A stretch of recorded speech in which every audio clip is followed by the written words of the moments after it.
Olá, seja bem-vindo, seja bem-vinda.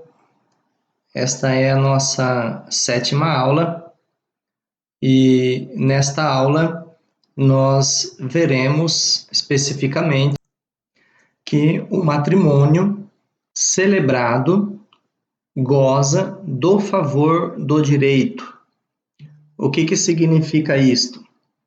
Significa que, em caso de dúvida, deve-se estar pela validade do matrimônio, enquanto não se prova o contrário. Ou seja, se existe uma dúvida se de fato o matrimônio foi válido ou não, neste caso de dúvida, deve-se considerar o matrimônio sempre válido. Por quê?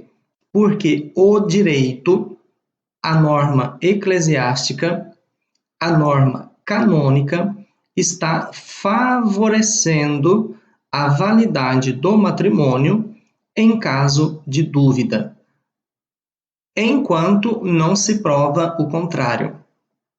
De que forma se pode provar o contrário se o matrimônio é válido ou não? Através do processo de declaração de nulidade matrimonial. Com o processo de declaração de nulidade matrimonial, esta dúvida deixa de existir e passará, então, a se ter a certeza ou da nulidade do matrimônio ou da validade do matrimônio. Aqui, então, é o que nós chamamos de o princípio do favor iuris, do favor do direito.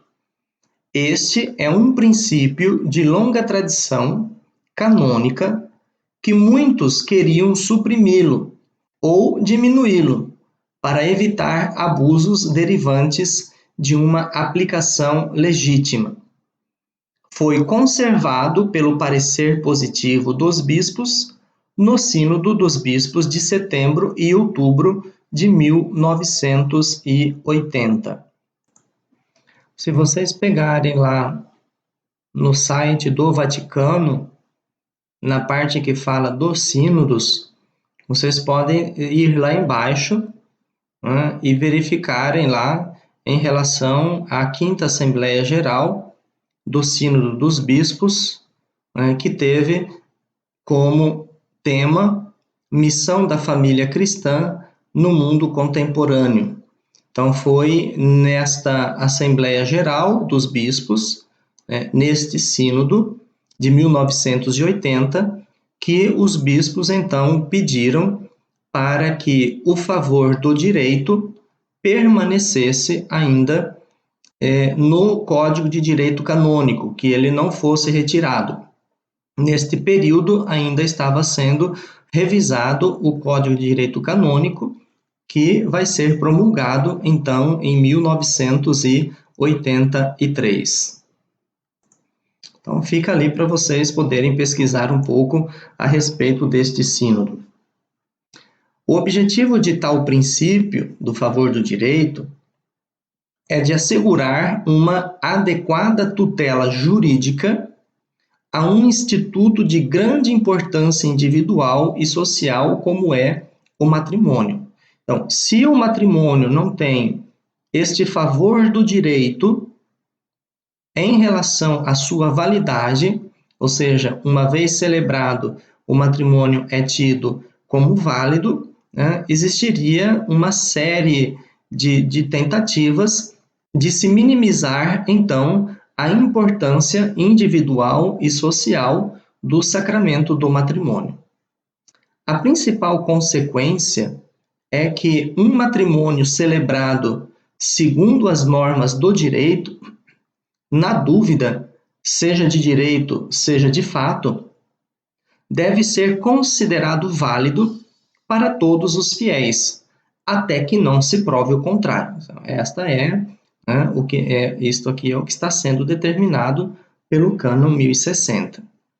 Obviamente, a dúvida deve ser sobre a validade do matrimônio celebrado segundo o direito, e não sobre o fato da própria celebração. Se a celebração aconteceu ou não aconteceu, mas é sobre a validade do matrimônio, ou seja, se naquela celebração o matrimônio de fato existiu ou não existiu. Sem dúvidas, o princípio pode dar lugar a graves e insolúveis conflitos entre o foro interno e o foro externo, mas a lei deve tutelar o bem comum, mesmo que isto exija sacrifícios do bem privado. Vejam bem, quando nós falamos aqui em foro interno e foro externo, pode ser que exista, né, um impedimento em foro interno, né, um impedimento em foro externo. Pode ser que existam, né, vícios do consentimento, que o consentimento esteja viciado, ou seja, que o consentimento não esteja de acordo com aquilo que se está determinando para a sua validade. Então, nestes casos, né, quando existem, né, esses conflitos,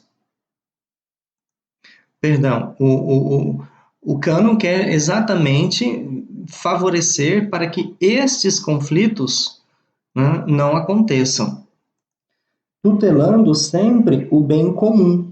Então, mesmo que às vezes possa ter existido um impedimento dirimente, mesmo que às vezes possa ter existido um vício do consentimento, o cânon ele quer preservar o bem comum, preservar o bem do sacramento do matrimônio.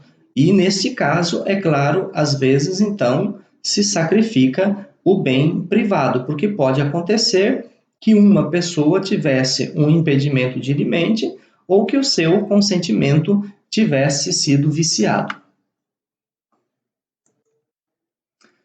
Então, nós vamos apenas fazer menção em relação a estes elementos constitutivos do matrimônio, ou seja, no matrimônio, como em cada sacramento, ocorre distinguir a matéria, a forma e o ministro do sacramento. Então, qual que é a matéria, qual que é a forma e qual que é o ministro do sacramento.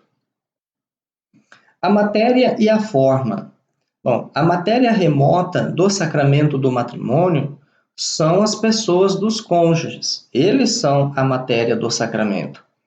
A matéria próxima do sacramento do matrimônio é o mútuo consentimento expresso segundo as normas prescritas pela Igreja.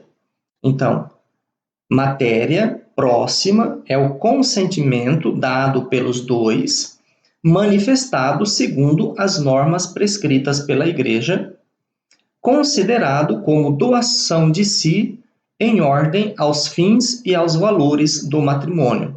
Então, esta é a matéria do matrimônio. Os cônjuges, enquanto tais, e o seu consentimento expresso segundo as normas prescritas pela Igreja.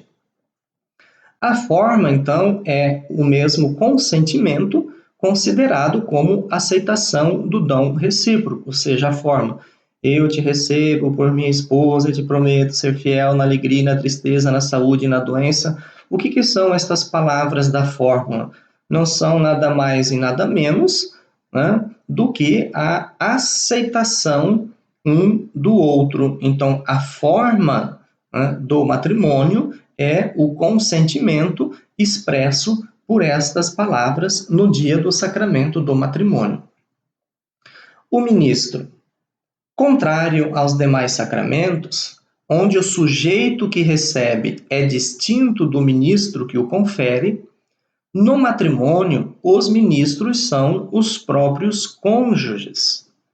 O sacerdote ou o diácono é somente a testemunha oficial, uma testemunha oficial, ou seja, que tem que ter jurisdição, que tem que ter faculdade para ouvir o matrimônio, e se não tem esta jurisdição e se não tem esta faculdade, acaba irritando a forma canônica, ou seja, acaba desconsiderando o que está sendo determinado para a forma canônica, ou qualificada, que recebe e registra o consentimento dos cônjuges e abençoa a sua união em nome de Deus e da Igreja.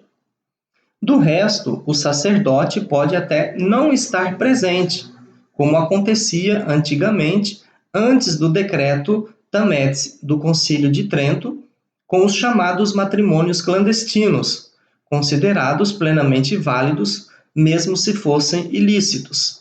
E como pode acontecer hoje, de acordo com o Cânon 1116, este Cânon 1116 é a forma extraordinária da celebração do matrimônio.